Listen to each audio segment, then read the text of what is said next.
The first time I heard the words, "You'll never make it," they didn't come from a stranger or some anonymous online troll. They came from the man I thought I was going to marry. And the next morning, his $125 million contract was sitting on my desk.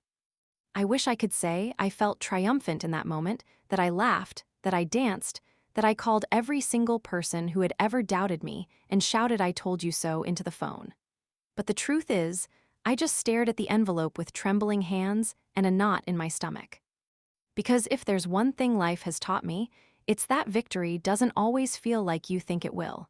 Sometimes it tastes bitter. Sometimes it smells like the ashes of everything you had to burn down to get there. But I'm getting ahead of myself. Let me take you back to the night everything fell apart. It was raining, the kind of relentless autumn rain that pounds against the windows and seeps into your bones. I was standing in our living room, mascara streaked down my cheeks, the hem of my silk dress soaked because I'd chased him down the driveway barefoot when he tried to leave. Daniel. My Daniel. The man I'd loved since I was 21, the man who used to bring me coffee in bed and kiss my forehead before every big meeting. Now he was shoving clothes into a duffel bag, his jaw clenched, eyes full of contempt. "You're wasting your time," he spat without looking at me. "This stupid company idea, this fantasy of yours, it's never going to happen. You're not built for it." I blinked at him through the tears. "You said you believed in me." "I did before I realized you don't have what it takes.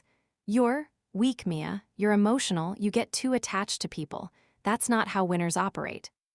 The words hit harder than any slap. I wanted to scream, to tell him he was wrong, but a part of me, a small, broken part, wondered if he was right. He'd always been the ambitious one, the one who walked into a room and knew exactly what to say to make people listen. I was the quiet one, the one who second-guessed herself. "Daniel, please," I whispered, reaching for him. He stepped back like my touch was poison. "This is pathetic," he said, shaking his head. "I gave you everything, and you're still playing dress-up with this ridiculous startup. Face it, Mia, you'll never make it without me." Then he was gone, just like that. 6 years together, reduced to one cruel sentence and the slam of a door. I sank to the floor and sobbed until my ribs ached. The rain outside blurred into the sound of my own heart breaking. If you had seen us from the outside just a few weeks before that night, you would have thought we were perfect. Picture perfect, even. Daniel, the charming golden boy from a wealthy family, always in crisp suits and expensive watches. Me, the supportive girlfriend, smiling at charity galas, laughing at his colleagues' jokes, always standing 2 steps behind him at networking events. People used to tell us we were a power couple. What they didn't see were the cracks forming beneath that glossy surface. The small, cutting comments Daniel made when no one was around. The way he forgot to introduce me when I tagged along to investor dinners. The way he'd roll his eyes whenever I brought up my dream, a sustainability-focused tech platform I'd been developing for 3 years. "You're cute when you talk business," he'd say, smirking, "but maybe leave the serious deals to me." At first, I told myself he was just teasing, that he was trying to protect me from disappointment. But over time, his words started to feel less like jokes and more like truths carved into my skin. It didn't help that my family seemed to worship him. My mother practically glowed every time Daniel was around. "He's a real catch, Mia," she'd say, as if I didn't already know. "You're lucky someone like him sees potential in you." Potential, as if I were a project he was generously choosing to improve. Even my father, a stoic man who rarely praised anyone, called Daniel the son he never had. My older brother, Matt, would tease me that Daniel was too good for me, and everyone laughed, including Daniel. It was death by 1,000 little humiliations, and I let it happen, because I loved him. Because I believed that if I just worked harder, if I became more like the version of myself he wanted, maybe he would stay. That night when he told me I'd never make it, something inside me shattered. But in that same breath, something else sparked to life, something small and defiant. Maybe I was weak, maybe I was too emotional, but I was done letting other people define my worth. The morning after he left, I woke up with swollen eyes and a pounding headache. The bed felt too big without his side of it. My phone buzzed with messages from my mother, urging me to fix things before it's too late. And from Daniel himself, a single text that said, "I hope this teaches you a lesson." I almost didn't go into the office that day. My small startup, just a handful of developers and an intern, felt like a joke compared to the empire Daniel was building. But something told me I needed to show up, even if it was just to prove to myself that I could. The rain had stopped, and the city smelled like wet asphalt and new beginnings. When I stepped into the building, I noticed a large envelope waiting on the reception desk with my name on it. At first, I thought it was junk mail. Then I saw the letterhead, Stratosphere Technologies, Daniel's company. I froze, my hands started to shake. Inside was a formal proposal, a licensing agreement worth $125 million. They wanted to integrate my platform into their new project, the same platform Daniel had mocked, the same one he said would never amount to anything. I laughed. It was a bitter, disbelieving sound that echoed through the empty office. "Is this some kind of joke?" my lead developer, Elena, asked when I showed her the contract. "No," I whispered, running my fingers over the embossed company seal. "It's very, very real." We stood there in stunned silence, the weight of it pressing down on us. Because this wasn't just a deal, it was a power shift. The man who told me I'd never make it needed me to save his company. But before you think this is a story about instant success and easy revenge, let me be honest. That envelope didn't solve everything. If anything, it complicated things more than I could have imagined. For one, I didn't know if I could trust it. Was it a trap? A ploy to humiliate me further? A desperate attempt by Daniel to maintain control over something he once tried to destroy? And then there was the part of me, the broken, furious part, that wanted to rip the contract in half and mail the pieces back to him with a single note. "Watch me make it without you." But another part of me knew this was bigger than my pride. This was about my team, my dream, and the future I'd been building piece by painful piece. I called a meeting that afternoon.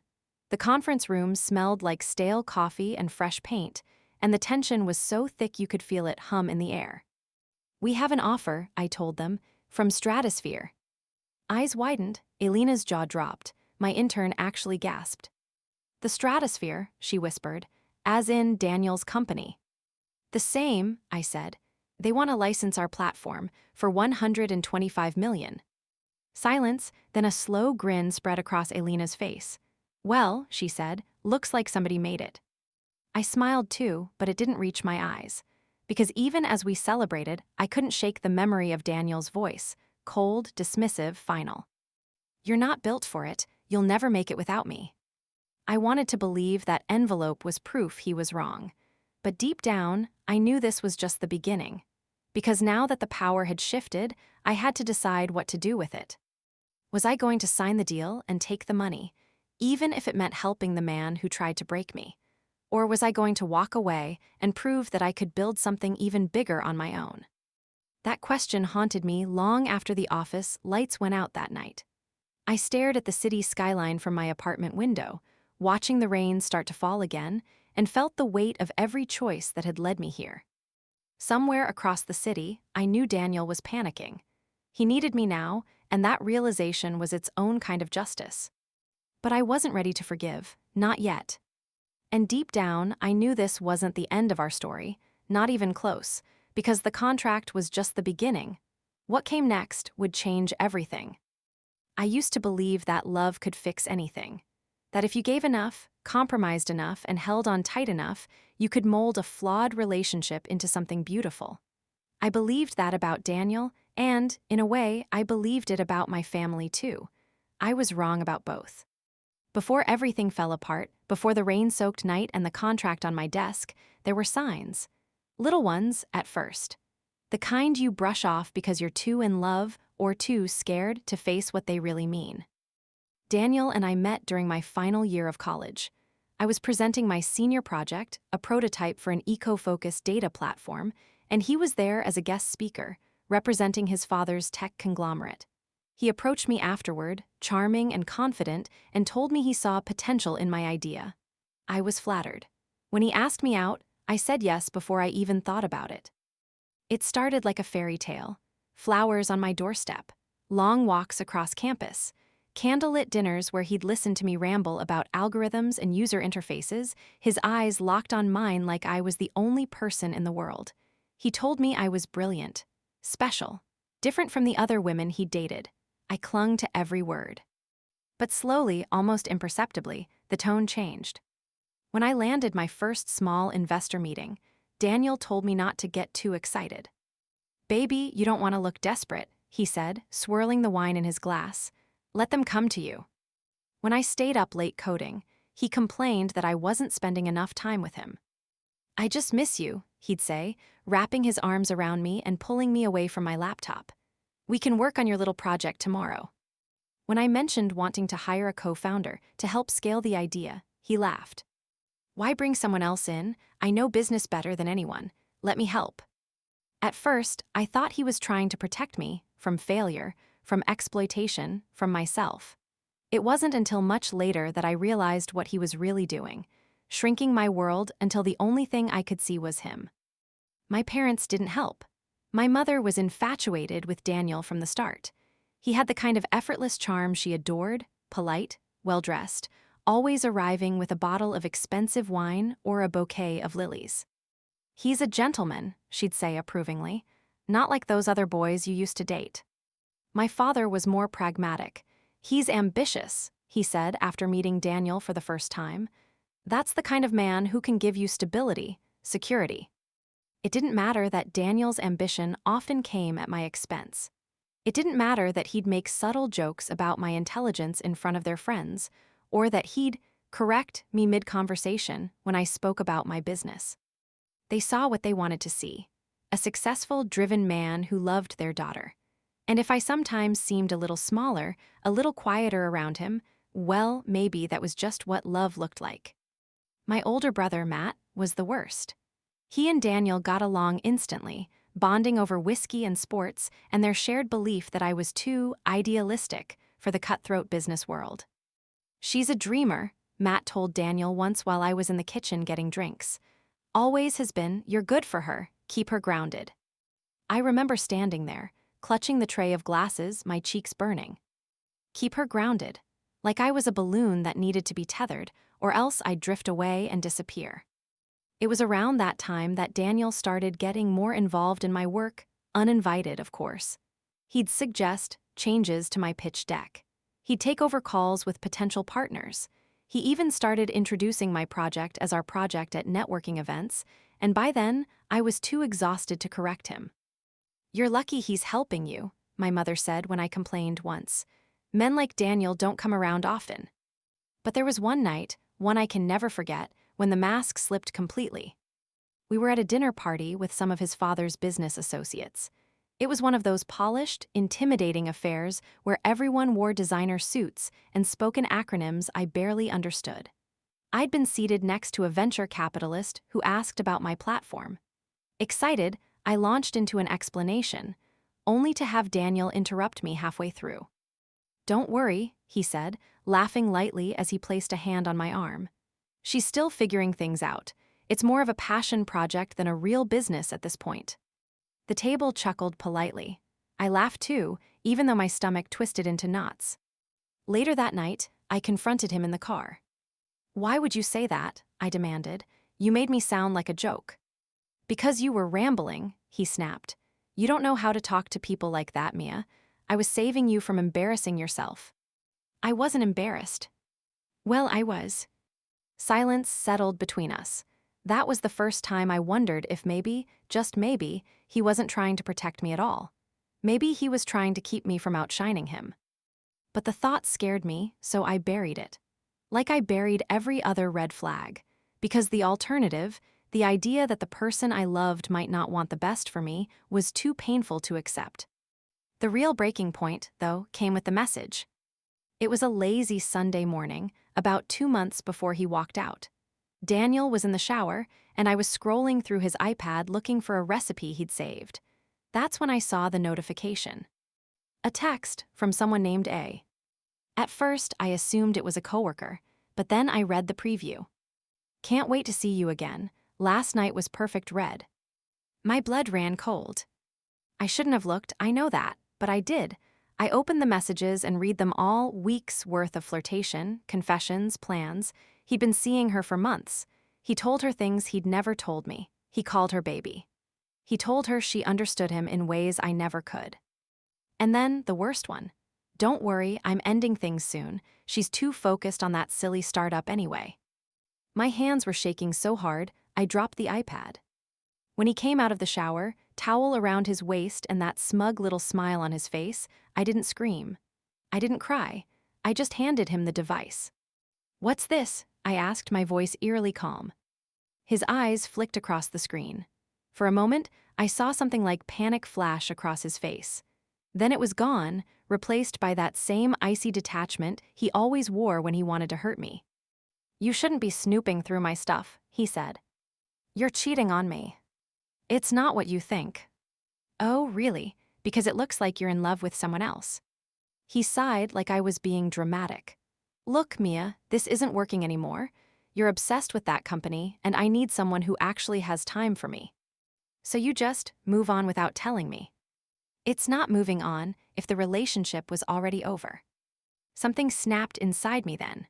All those years of condescension, all the subtle digs, all the ways he'd made me feel small, they boiled over in that moment. "Get out," I whispered. "Get out of my house." He laughed. "You'll regret this," he said, pulling on his clothes. "You'll never make it without me." And then he was gone. And I was left standing there, shaking, surrounded by the pieces of a life I no longer recognized. After that day, something shifted in me. The humiliation hurt, yes, but beneath it was something fiercer. Anger, determination, a burning need to prove him wrong. I threw myself into my work with a focus I'd never felt before. I stopped waiting for validation. I stopped asking for permission. I started calling investors myself. I rewrote my pitch deck. I reached out to mentors I'd lost touch with. One of them, a retired engineer named Valerie who had always believed in me, offered to help refine my product. "You've always had the talent," she said during one of our long nights at the office. "You just needed to believe it too." And slowly, piece by piece, I started to. I watched my platform evolve from an idea into something tangible. We signed our first pilot client. We got accepted into a major accelerator program. We secured our first round of funding. And with every small win, Daniel's voice, that cruel, dismissive voice, got a little quieter in my head. But the real twist was still coming. Because while I was busy rebuilding my life, Daniel was busy destroying his own. Rumors started swirling about stratosphere technologies, lawsuits, failed acquisitions, internal corruption. His golden boy image was cracking, and for the first time, I wasn't watching from the sidelines as the powerless ex-girlfriend. I was watching as the woman he said would never make it, and who now held something he desperately needed. At the time, I didn't realize how poetic it would become. How everything, the betrayal, the lies, the heartbreak, was leading to one final collision neither of us could avoid. But even then, I felt it. That electric hum under the surface, that quiet, inevitable pull of fate. We weren't finished, not by a long shot. The first time I saw Daniel again after the breakup, it was by accident, or at least that's what I told myself. It was a rainy Thursday afternoon, almost a year after the day I kicked him out, and I was walking into a conference center downtown for a sustainability summit. My company, had been invited to showcase our platform. We, grown from a 3-person startup into a team of 12, we had paying clients, press coverage, momentum, and for the first time in my adult life, I felt like I was standing on solid ground. I was fixing my hair in the reflective glass doors when I caught a glimpse of him inside the lobby. The tailored suit, the confident stride, that same infuriating smirk.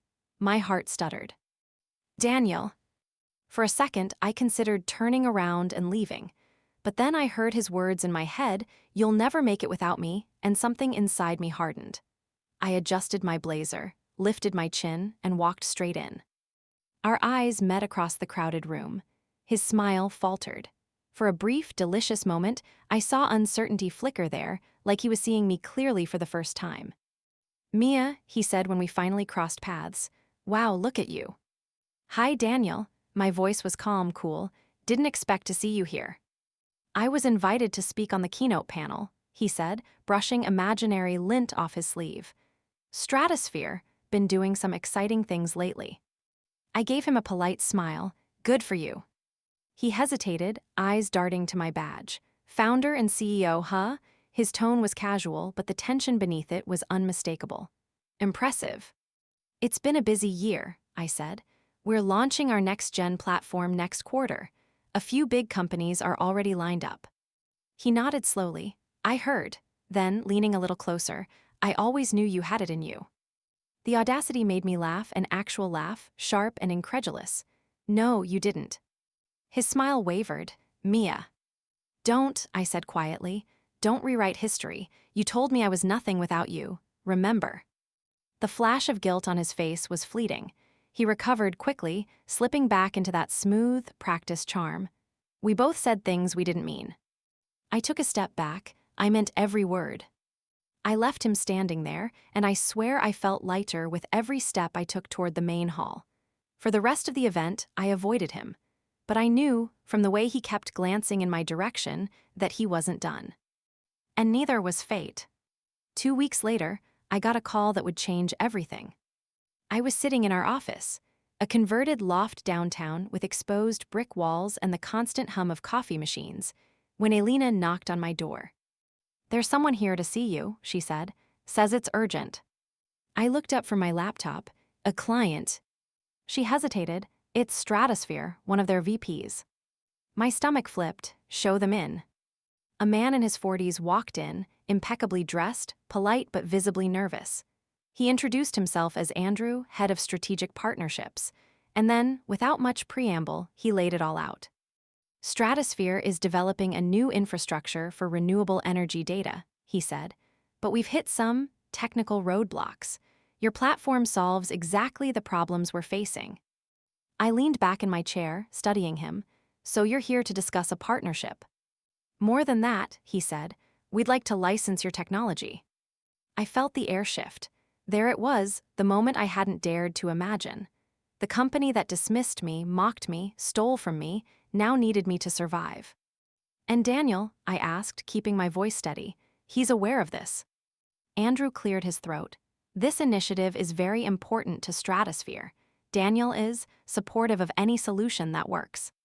I almost laughed. Supportive, what a convenient word for desperate. Send me the terms, I said. We'll review them. When he left, I closed the office door and just stood there for a long time, staring out at the city. Rain was streaking down the windows again, just like the night Daniel left. But this time, I wasn't crying. I was calculating. Because now the power was in my hands. The following days were a blur of strategy meetings, legal consultations, and sleepless nights. The offer Stratosphere sent over was massive, $125 million for a 5-year license, with potential extensions. It was the kind of deal that could change everything for my company, expand our reach, double our workforce, secure our future. But it came with baggage, and that baggage's name was Daniel.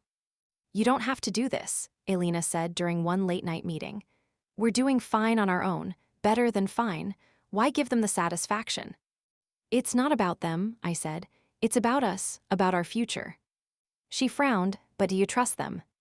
I hesitated. No, not at all. Then why? Because sometimes power isn't about who you trust, I said quietly. It's about who needs who more. Still, doubts gnawed at me. What if Daniel used this as a way back into my life, or worse, my business? What if he tried to undermine me again? What if I was giving him exactly what he wanted?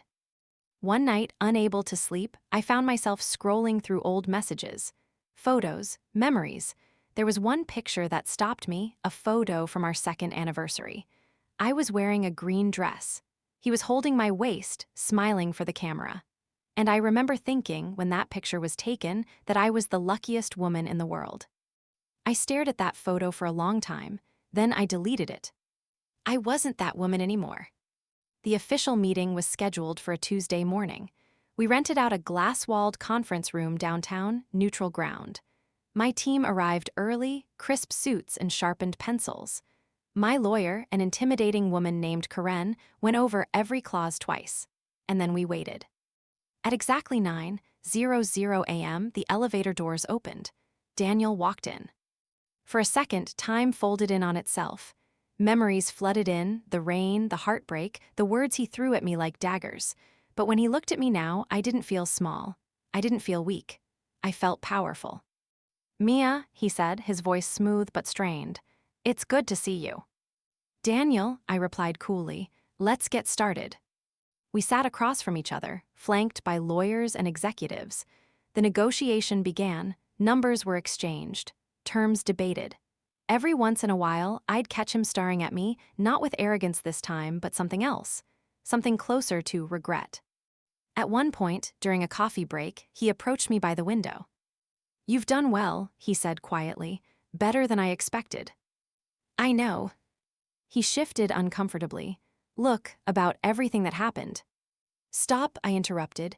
"We're not doing that, not here, not now." His jaw tightened. "You're still angry." "I'm not angry," I said, turning to face him fully. "I'm indifferent, and trust me, Daniel, that's worse." The look on his face was almost satisfying enough to make the last 2 years worth it. Almost. The negotiations dragged on for hours. By mid-afternoon, we had agreed on most terms. But there was one sticking point, a clause Daniel's team insisted on, a joint marketing campaign with both companies' logos displayed equally. "No," I said flatly. Karen looked up from her notes. "We can negotiate positioning." "No," I repeated. "This is our technology. Our name goes first or the deal's off." Daniel leaned forward, his voice low. "Mia, be reasonable." I met his gaze without flinching. "I'm done being reasonable." Silence, the tension in the room was electric. Finally, he exhaled and nodded. "Fine, your name goes first." It was a small victory, but it felt enormous. A symbolic reversal of every time he'd spoken over me, every time he'd taken credit for my ideas, every time he'd made me feel like I was nothing. When we finally shook hands at the end of the day, his palm was clammy. His smile didn't reach his eyes. "Congratulations," he said. "Looks like you made it after all." "No," I said softly, leaning in just enough for only him to hear. "I built it." That night, as I walked home through the city, my phone buzzed with messages, congratulations from my team, inquiries from potential investors, news alerts about the historic deal. But one text stood out. It was from an unknown number, but I knew who it was before I opened it. "This isn't over, D." I stared at the message for a long time, then I smiled. Of course it wasn't over. Daniel was the kind of man who needed control, and now he had none. He'd fight, he'd scheme, he'd look for any way to pull the power back toward himself, but it didn't scare me anymore. Because for the first time, I wasn't reacting to his moves.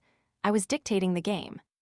Still, I couldn't shake a single, gnawing question as I fell asleep that night, one that lingered in the back of my mind like a shadow I couldn't quite see.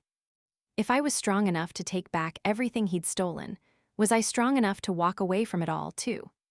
I didn't know the answer yet, but I had a feeling I was about to find out, because Daniel was about to do something that would make every betrayal before this look like child's play. The morning everything changed started out like any other.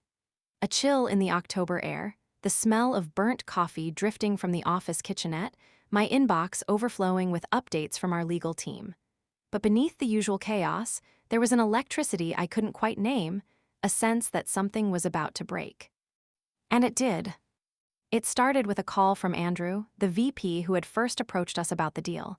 His voice was unusually tense. "We have a situation," he said. "There's been an incident." My heart skipped. "What kind of incident?" "A leak," he replied. "Confidential information from our joint project, your platform specs, proprietary algorithms, it's out there, on the dark web." I froze. "What?" "We're investigating," he continued. "But if this isn't contained, it could tank the deal, maybe both our companies." The room started to spin. Proprietary algorithms, that was my life's work.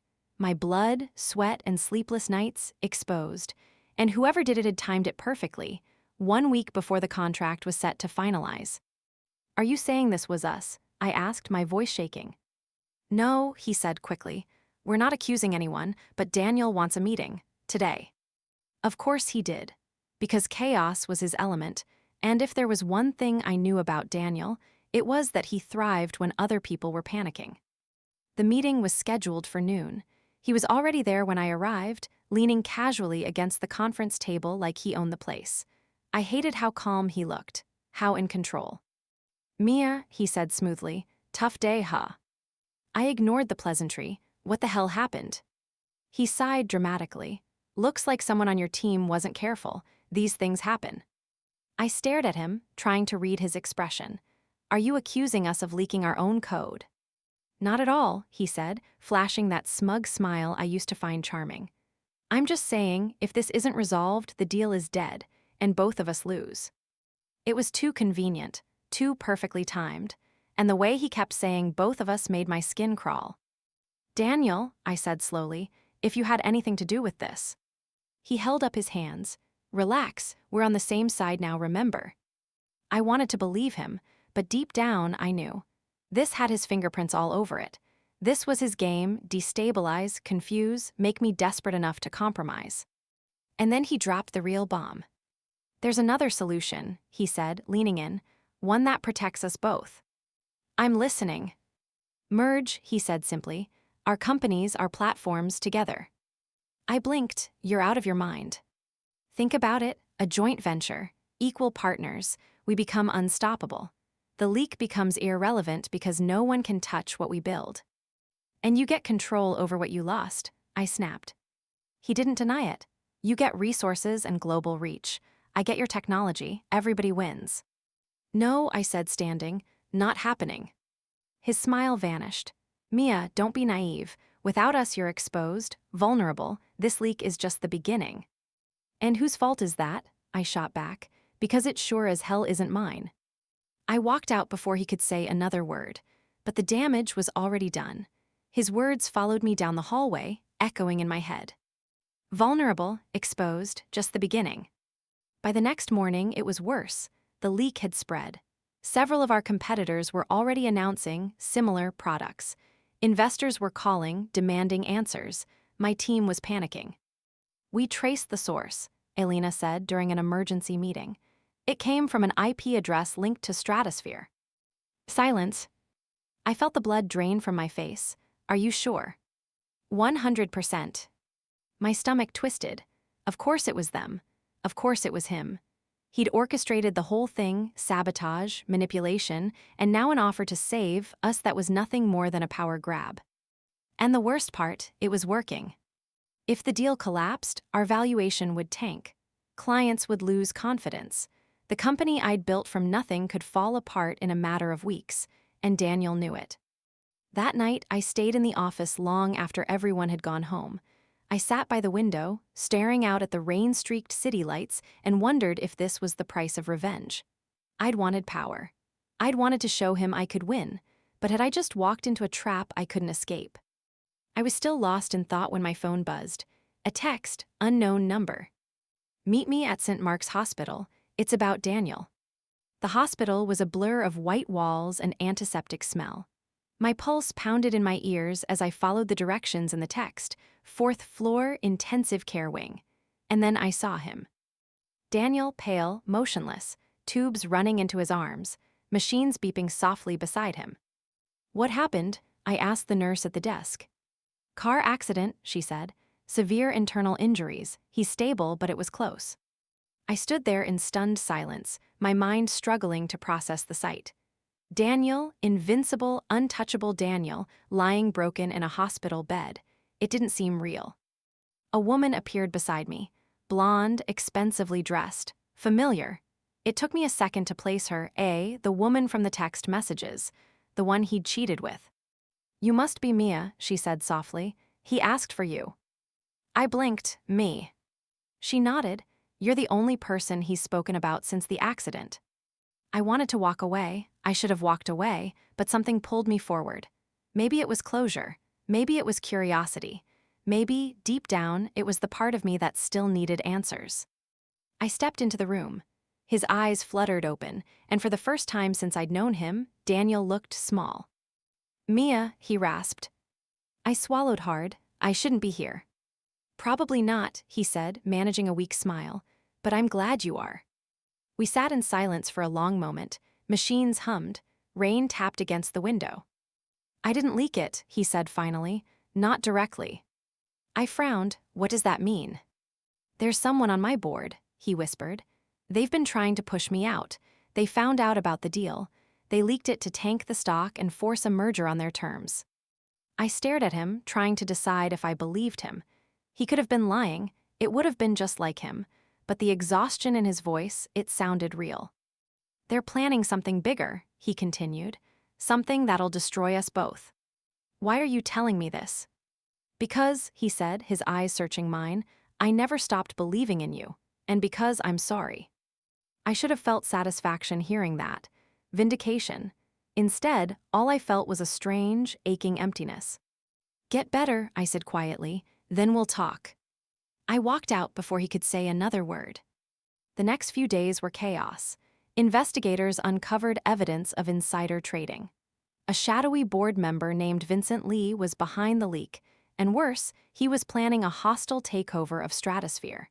If he succeeded, the contract and my company would be collateral damage. And for the first time, Daniel and I were on the same side. I met with Andrew and the board in a tense, closed-door session. They wanted reassurance that I'd still sign. I gave them nothing. Instead, I laid out new terms, ironclad protections for my company, immediate royalties, and a clause that allowed me to walk away if there was any change in Stratosphere's leadership. They balked, they threatened, but they had no choice. They needed me. Meanwhile, Daniel remained in the hospital, undergoing surgeries and physical therapy. Against my better judgment, I visited him a few times. He was different now, quieter, humbled. Maybe it was the trauma. Maybe it was the realization that, for once, he wasn't in control. I was wrong, he said during one visit. About everything, about you. Yeah, I said softly, you were. He smiled faintly. You're stronger than I ever was. Not stronger, I corrected, just done letting other people decide who I am.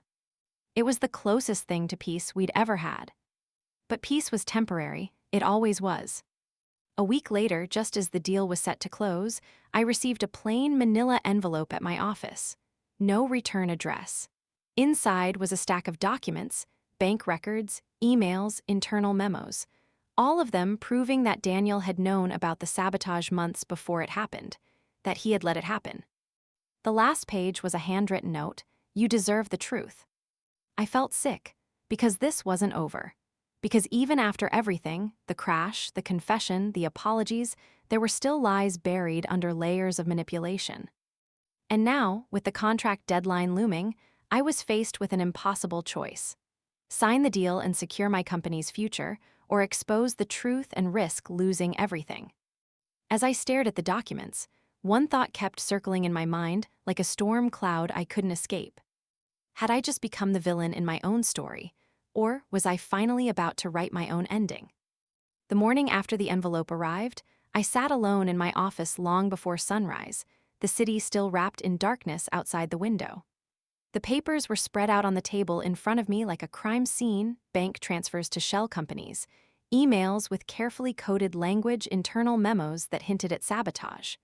Every page was another betrayal, another twist of the knife. I didn't cry, I didn't scream, I just stared. Because deep down, I think I'd always known this was possible. Daniel's apology in the hospital, the tears, the regret, it had all felt too neat, too easy. And now I had proof that while I was fighting tooth and nail to protect my company, he had been orchestrating the very disaster that threatened to destroy it. Are you okay? Elena's voice pulled me out of my trance. She was standing in the doorway with a coffee in one hand and worry written all over her face. No, I said honestly, but I will be. I pushed the papers toward her. She scanned the first page, then the second, and her eyes widened. Oh my God, this is evidence. It's more than evidence, I said quietly. It's enough to bury him, to bury all of them. Then we take it to the authorities, immediately. I hesitated. If I do that, the deal is dead. The company collapses, we lose everything we've built. And if you do, she asked. I stared at the floor. Then I become complicit. I sign a contract with a man who tried to sabotage me and pretend I never saw this. The silence that followed was heavy, because we both knew there was no good answer, only two terrible ones. Later that day, I went back to the hospital. I don't know why, maybe part of me wanted to look Daniel in the eye before I decided whether to ruin him. Maybe part of me still needed answers. He was sitting up now, a little stronger, though the scars along his arms and neck were still angry red. When he saw me, a small smile touched his lips. "You came back," he said softly. "Don't read too much into it," I replied, setting the envelope on the tray table beside his bed. "I need you to explain this." He looked down at the stack of papers. For a moment, the mask slipped, guilt flickered across his face.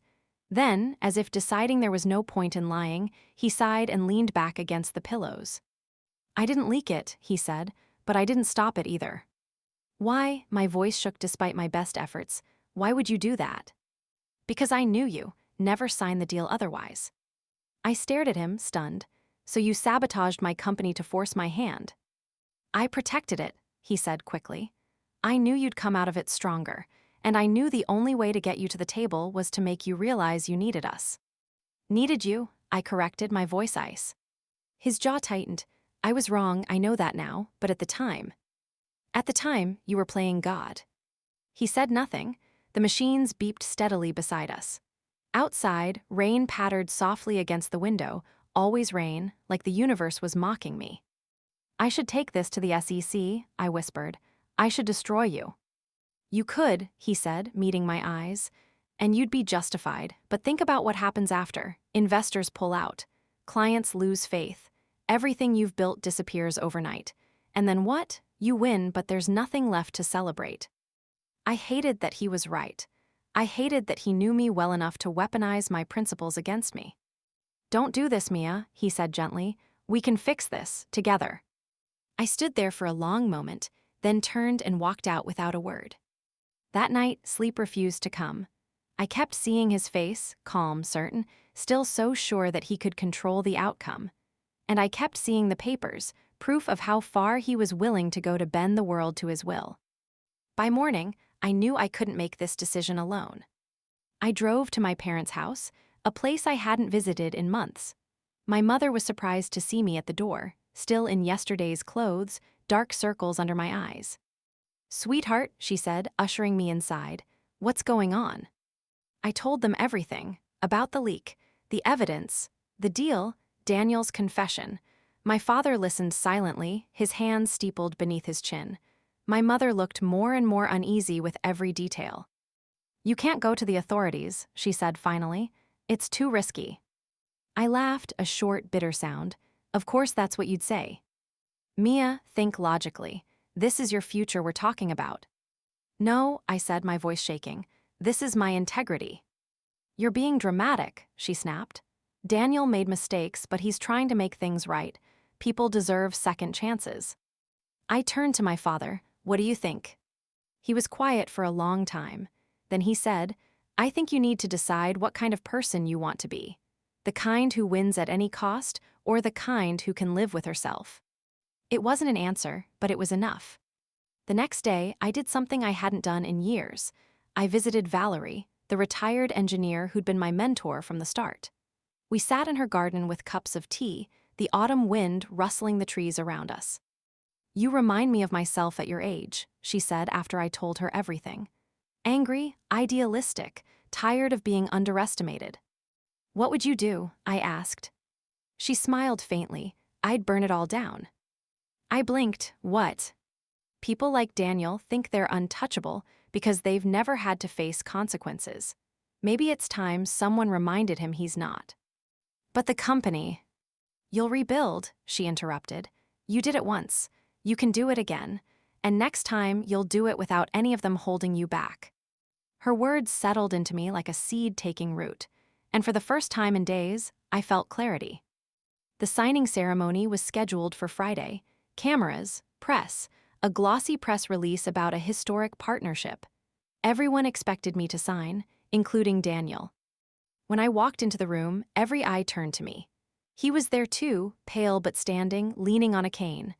Our eyes met, and something unspoken passed between us, a final silent battle. The lawyers slid the contract across the table. Pens were uncapped. Flashbulbs were ready. I took a deep breath, reached into my bag, and pulled out the envelope. "What's that?" Daniel asked, his voice tight. "Evidence," I said calmly, "of sabotage, insider trading, fraud." The room erupted into chaos. Lawyers shouted. Cameras clicked furiously. Daniel's face drained of color. "You wouldn't," he whispered. "I already did," I said. "Copies were sent to the SEC this morning."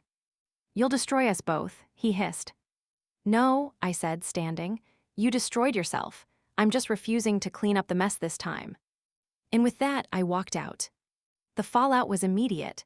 News broke within hours, tech titan under federal investigation. Stratosphere's stock plummeted, board members scrambled, lawsuits piled up. And Daniel was finished. My company wasn't spared. Investors panicked. Clients backed out.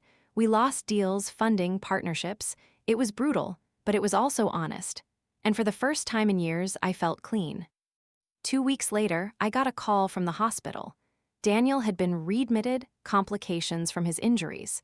Against my better judgment, I visited. He looked smaller than I remembered, diminished. When he saw me, his eyes filled with something I'd never seen before, genuine remorse. "I guess you finally made it," he said weakly. "No," I replied softly, "I'm still making it." Silence stretched between us. Then he said, "I'm sorry for everything. I didn't know how to let go." "I know," I whispered, "but that's not my problem anymore." I turned to leave, but he called after me. "Mia." "Yes." "Thank you," he said, "for not becoming me." I didn't respond. I just walked out into the crisp autumn air and took a deep, shaking breath. Because for the first time in my life, I didn't feel like the girl he tried to break. I didn't feel like the woman who needed to prove herself.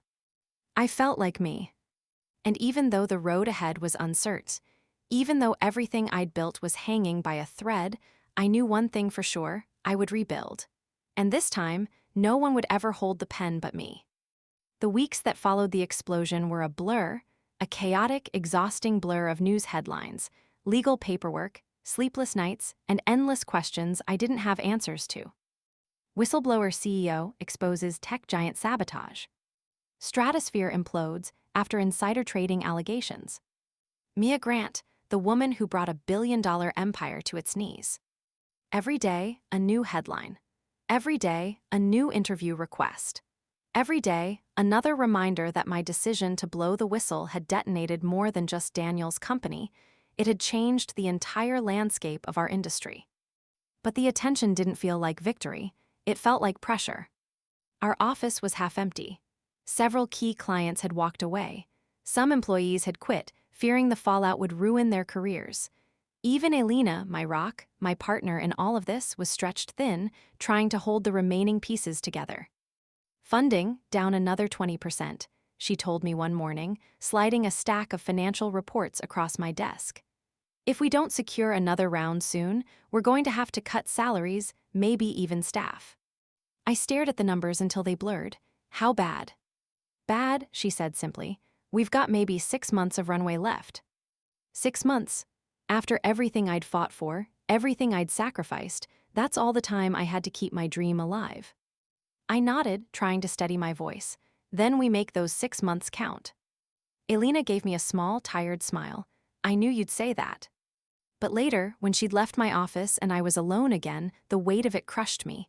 I'd done the right thing, I knew I had, but the right thing didn't feel heroic, it felt lonely. It felt terrifying. And worst of all, it felt like I'd lost everything I'd been trying to protect. A week later, I got a call from a blocked number. I almost didn't answer. "Mia," Daniel's voice was weak but unmistakable. "I need to see you." "I don't think that's a good idea," I said coldly. "Please," a pause, then quieter. "It's important." Against every ounce of logic, I agreed. Maybe I wanted closure. Maybe I just wanted to see the wreckage up close. Either way, I found myself walking into a private rehab facility on the outskirts of the city 3 days later. Daniel looked like a ghost. Thinner, paler, older. The arrogant confidence that had once defined him was gone, replaced by something raw and unfamiliar: humility. "Thank you for coming," he said, his voice barely above a whisper. "I'm not here for you," I replied. "I'm here for myself." He nodded, accepting that. I wanted to apologize, not for the deal, not for the leak, for everything, all of it. I crossed my arms. "Apologies don't erase what you did." "I know," he said, "but maybe they're a place to start." For a long time, neither of us spoke. The silence between us was thick, heavy with all the things we'd done to each other, all the words we couldn't take back. Then he reached into his pocket and pulled out a small flash drive. He slid it across the table toward me. "What's this?" I asked. "Proof," he said. "Everything, the board's plans, the internal emails, the offshore accounts. You were right about more than you knew. They didn't just sabotage you. They sabotaged me, too." I stared at the flash drive. "Why are you giving this to me?" "Because I don't want to fight anymore," he said softly. "And because I still care about you, not the way I did before, but enough to want you to win." I wanted to believe him.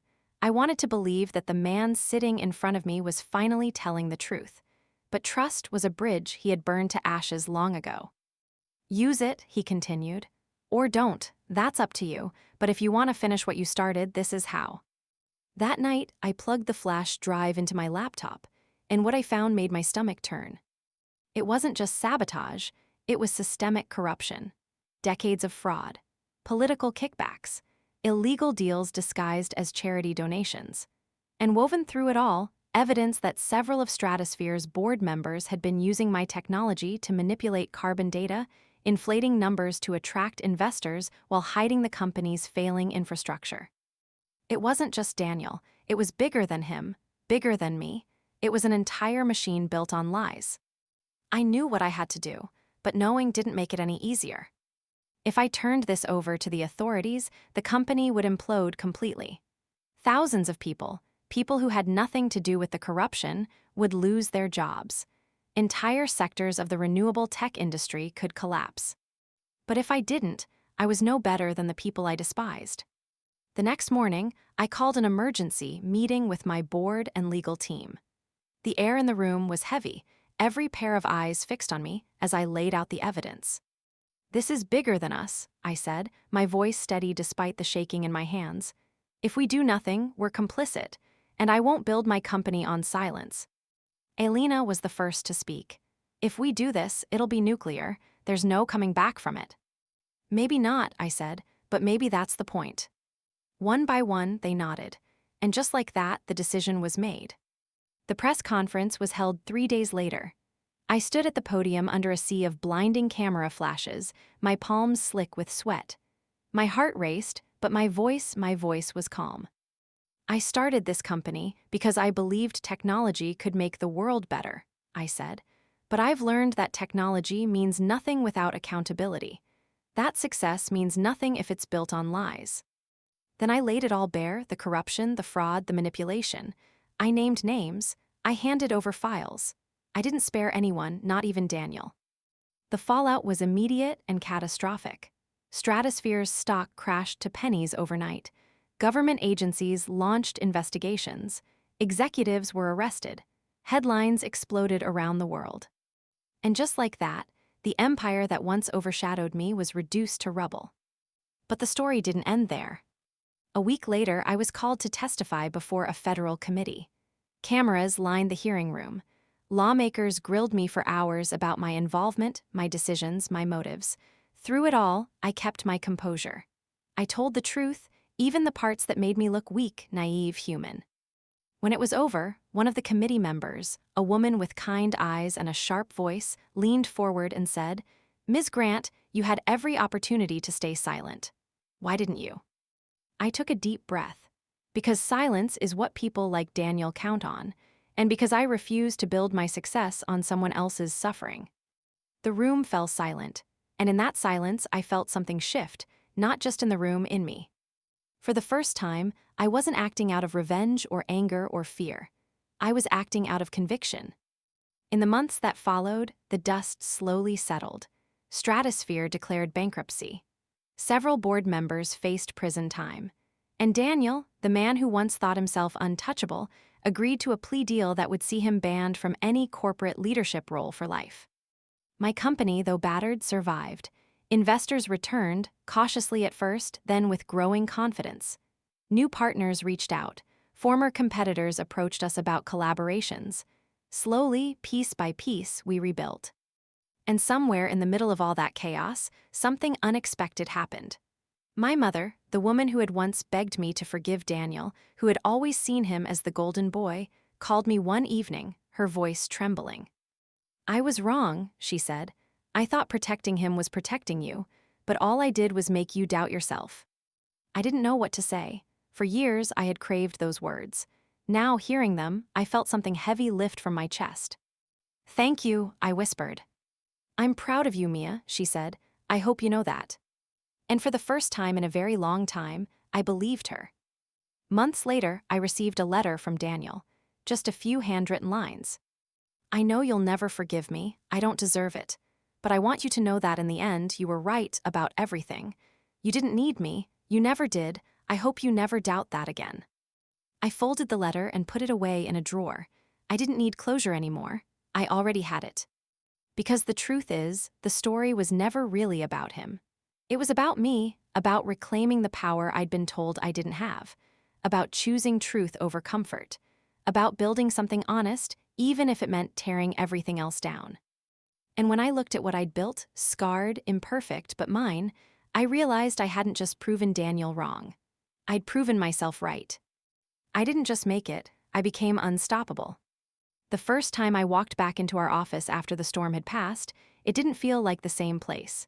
It smelled different, fresher somehow, like the stale air of fear and compromise had finally been replaced by something new.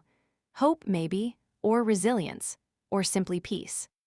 The walls were still scuffed from when we'd moved in, the coffee machine still hissed and sputtered every morning, and Elena was still humming off-key as she sorted through her inbox.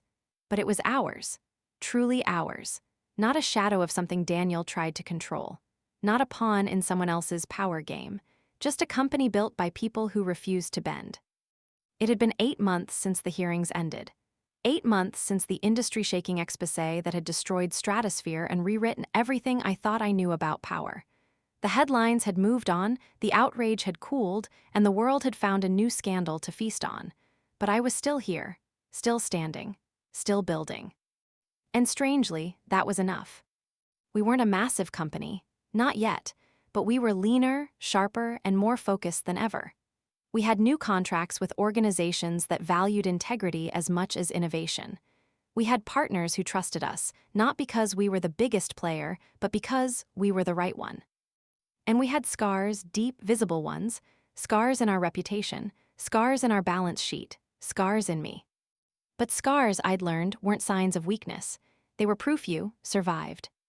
I was sitting in the boardroom one morning, reviewing our latest development roadmap, when Elena knocked on the glass door and poked her head in. "Got a visitor," she said. "You're gonna want to see this." I sighed. "Please tell me it's not another journalist." "Not quite." When I stepped into the lobby, my breath caught. Daniel. I hadn't seen him in person since the day I testified. He looked different, not just thinner or older, though he was both, but smaller. His posture lacked that easy arrogance I once found so intoxicating. His suit was still tailored, but it hung on him differently, like even the fabric had given up pretending he was invincible. "Mia," he said quietly. "Daniel." We stood there for a moment, two people who had once been everything to each other, now separated by a canyon of choices and consequences. "I won't stay long," he said. "I just wanted to see you and say thank you." I raised an eyebrow. "For what? Ruining your life?" "For saving mine," he said simply. "I was destroying everything, myself included, and I didn't even see it. You made me see it." I didn't know what to say to that. "I start teaching next semester," he continued. "Business ethics." A humorless chuckle escaped his lips. "Ironic, I know." "That's good," I said carefully. "I won't ask for forgiveness," he said, his voice low. "I don't deserve it, but I hope someday when you think of me, it's not just with hate." I stared at him, and for the first time I didn't feel anger, or rage, or even pity. I just felt nothing, and somehow that felt like freedom. "I don't hate you, Daniel," I said finally. "I don't think I ever really did. I hated what you made me believe about myself, and I hated that I let you." He nodded slowly, like he understood every word. "Goodbye, Mia." "Goodbye." And with that, he turned and walked out of my life for the last time. The months rolled on, and with each one the noise faded a little more.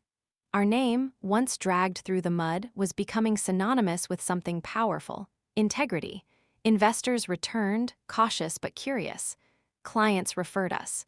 Universities invited me to speak about ethical leadership. One afternoon, I found myself standing on a stage at a tech summit, looking out over an audience of thousands.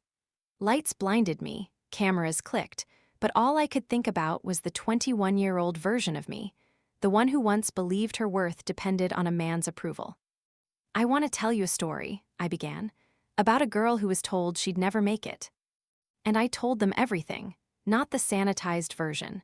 The real story, the humiliation, the betrayal, the sabotage, the heartbreak.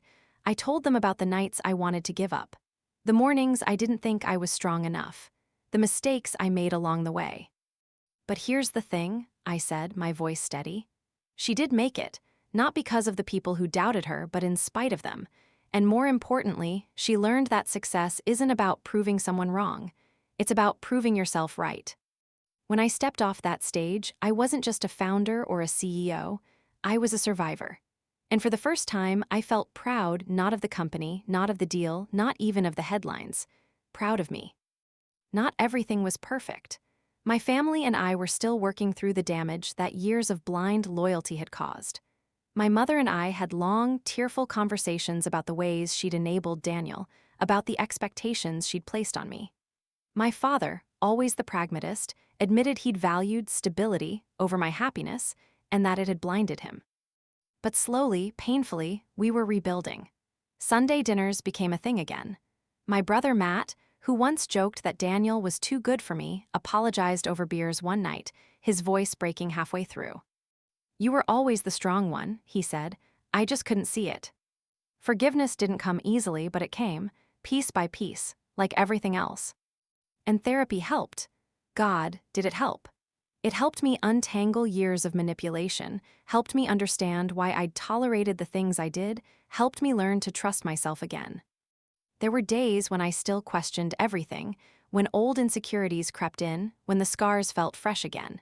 But they were fewer now, and when they did come, I knew how to silence them. "You're enough," I'd whisper to my reflection. "You always were." One night, about a year after the stratosphere collapse, I found myself sitting alone in the office after everyone had gone home. The city stretched out beneath me, glittering and alive, and for the first time in a long time, I let myself think about the girl I used to be. The one who cried on the floor while the rain battered the windows. The one who begged a man not to leave because she believed she was nothing without him.